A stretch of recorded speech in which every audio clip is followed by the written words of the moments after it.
Hello, my name is Greg Lane of Low Volume Lean. I'd like to spend just a few minutes in this video talking about some of the typical issues that affect job shop and how traditional lean needs to be applied differently in these environments. So let's take a list of typical issues, walk through those, and then we'll explore one or two in more depth. No reasonable forecast. Most job shops are left with that to deal with, and it affects our planning, and of course it affects us balancing capacity. Another issue is balancing our ever-changing demand with available capacities. Our customers, random orders, random products being delivered in, and our limited or available capacity forces us to manage bottlenecks, not the pacemaker as we would in traditional lean. And that means managing bottlenecks in real time.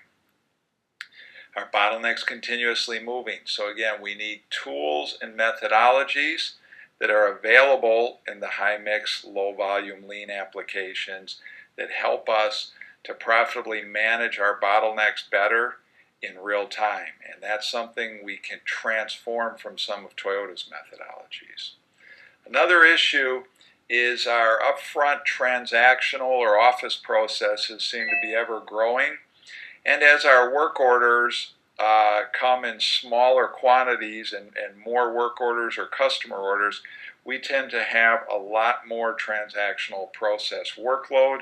Therefore, we need tools and methods very specific to deal with that because our lead time can become our competitive advantage, and most of our lead time is not consumed in operations but in our transactional processes.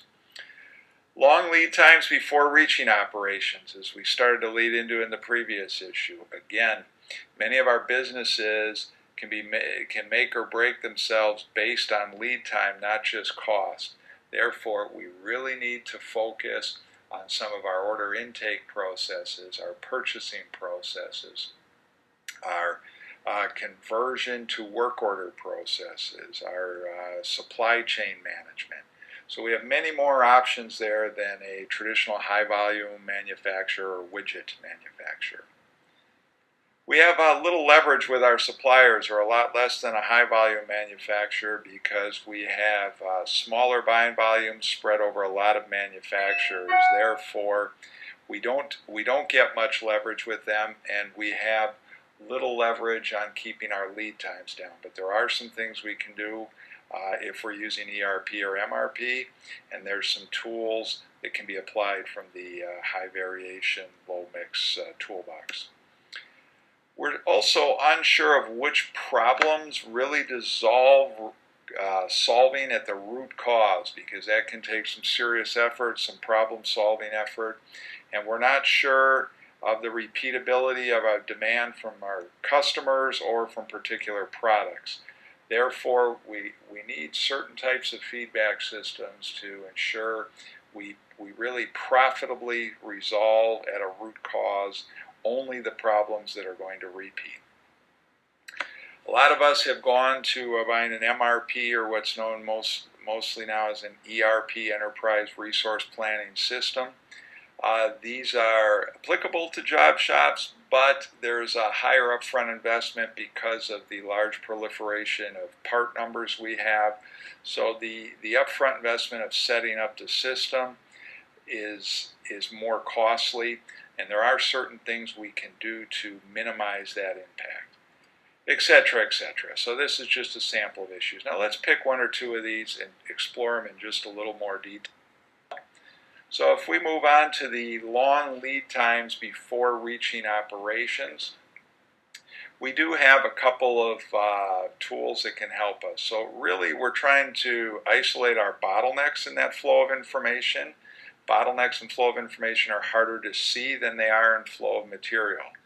But there are methods that have been developed in the high mix, low volume area of lean, that one called the diary method that I use specifically to help isolate the bottleneck, understand in those indirect departments where our focus is and where it should be. We can also use some process flow mapping methods to then help relieve that bottleneck. but these are very practical, pragmatic methods to get the team involved in resolving some of these problems, reducing lead time, and therefore reducing costs. Obviously, these bottlenecks up front cause delays in our lead time, possibly unhappy customers and affecting our on-time delivery. We end up with a lot of chasing up emails and so forth, phone calls, and we can have certain rework loops in there. Let's quickly take one more issue, kind of the MRP or ERP software. And this software is in some ways more ideal, more suited to higher volume scenarios, and the payback tends to be a little easier to visualize. But we do miss a lot of opportunities when we have it in a job shop. One of them is we need to create feedback loops. And we really want to do this mostly with our purchase parts, because our ERP system is best suited to manage purchase parts, not our capacity planning in a job shop. Some of the feedback loops are most applicable to help our purchasing department. And what we're really trying to do is get our ERP to work better through these methodologies, and that's going to create more available time for purchasing to focus, for example, on sourcing new suppliers, minimizing purchase price variance, finding better suppliers, and not spending all their time chasing up late and existing suppliers.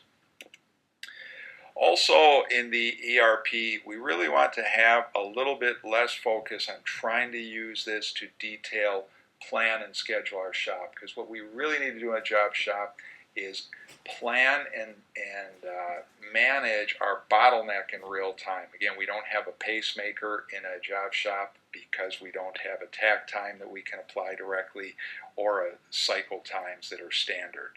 So therefore, ERP is not as applicable to scheduling, and we have to realize that and use certain other methods. We get into ERP that has unlimited capacity issues, and then we end up buying more software, things like APS, advanced planning software, but that's not where we should be in a job shop. So those are a couple of areas we have trouble in. So could be some of our next steps after watching this video. Well, one could be there's a download page on this website, and there's a couple random articles that I've written for some engineering and technical journals, and those might be interesting for you to read. You might pick up a few tidbits from those. Another would be to look over, read a few of the books put together. First one I might recommend that I've written, Made to Order Lean, introduces a few specialized tools applicable for high mix, low volume. So this is an introduction book on some of the tools, could be helpful. Now, the tools approach needs to be complemented very strongly, as we've learned in the lean world, by the changing of the culture and moving towards leadership. Another book, Culturally on Plan, is really a practical and pragmatic method that's been successfully developed, and I've piloted for a number of years with companies to help identify and align individual traits and behavior, which is really the culture, in line with the organization's strategy, and especially what needs to change in the culture to reach breakthrough objectives, because your continuous improvement objectives might be met somewhat with your existing culture, but not your breakthroughs. Final book you might want to read is Mr. Lean Buys and Transforms a Manufacturing Company. This is my true story of buying a job shop in Silicon Valley, California, and transforming that.